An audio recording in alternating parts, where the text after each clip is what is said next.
Chapter 5, Number 34. Edmund was hurried down the steep stone steps into a cell. Dampness and evil odors surrounded him. By the light of the jailer's lantern he saw that the cell contained a chair, a table, a pail, and a cot with a straw blanket thrown on top. While one sailor brought in some bread and a jug of water, another stood guard. But it was not necessary, for Edmund was so bewildered by what was happening to him that he was too weak to move and too dazed to even breathe. When the jailers had left, and he heard the iron door clang shut, he sank to the floor where he had been standing. The next morning Edmund's jailer found him still hunched over on the stone floor. He had not eaten or drunk or slept. When the jailer poked him, the spell of confusion broke at last, and Edmund wept wildly. When the jailer had gone, Edmund screamed at his closed door, demanding to know what crime he had committed. After a time, he sank into a despairing heap and stared at the floor again. When his jailer returned and saw that he had not eaten, he spoke encouragingly to him. The jailer was paid according to the number of prisoners he had to care for. If Edmund should die of starvation, the jailer's salary would be reduced. "You must keep up your strength," he told Edmund. "Perhaps in a year or two they will let you appeal your sentence. Others have been permitted to do so." "A year or two?" Edmund was shocked. "I must speak to Monsieur Villefort now."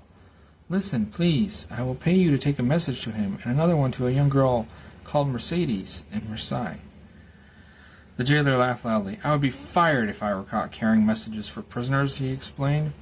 "You could not pay me enough to make me endanger my job.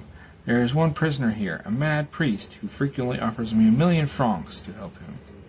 Now Edmund stood up, showing himself to be a strong young man. He said in a quiet but positive manner, "If you do not help me, one time when you enter this cell, I will be behind the door. I will seize you and choke the life out of you."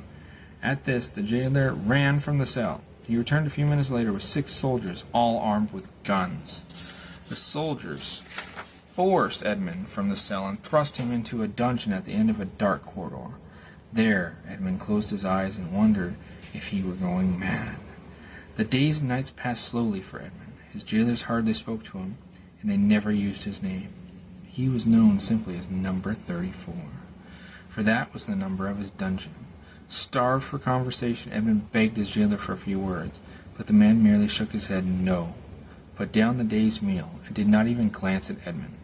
Edmund talked out loud to himself constantly. Once he had pitied galley slaves, but now he saw that they had some happiness. At least they breathed the sea air, and they had one another for companionship. Edmund had nothing. A year passed this way, and Edmund stopped trying to keep track of the date. He begged his jailers to let him go for a walk, to give him books, anything to pass the time, but his pleas were refused. Then he began to think about religion, and pleaded with his jailer to permit him to see the prisoner they called the mad priest. "He is still a man of the church," thought Edmund, "and he will guide me in my prayers for release." But this visit was never permitted. Another year passed, and Edmund grew furious with his lot in life. He stopped praying, and began to curse everyone who might have acted to imprison him. But he was so uneducated and so inexperienced in worldly matters that he could not imagine who would have wanted to harm him. Being young, he did not have many memories, so his boredom with his own thoughts became more intense. As the years passed, 4, 6, 8, 10, Edmund feared he was going mad. Sometime in his 12th year, Edmund came to a decision. "I wish to die," he said aloud. "I swear that I shall never eat or drink again." When his dinner was brought that evening, Edmund threw it out the small barred window into the sea. He was intent on keeping his jailer from knowing what was happening, for he feared the prison authorities might order him fed by force.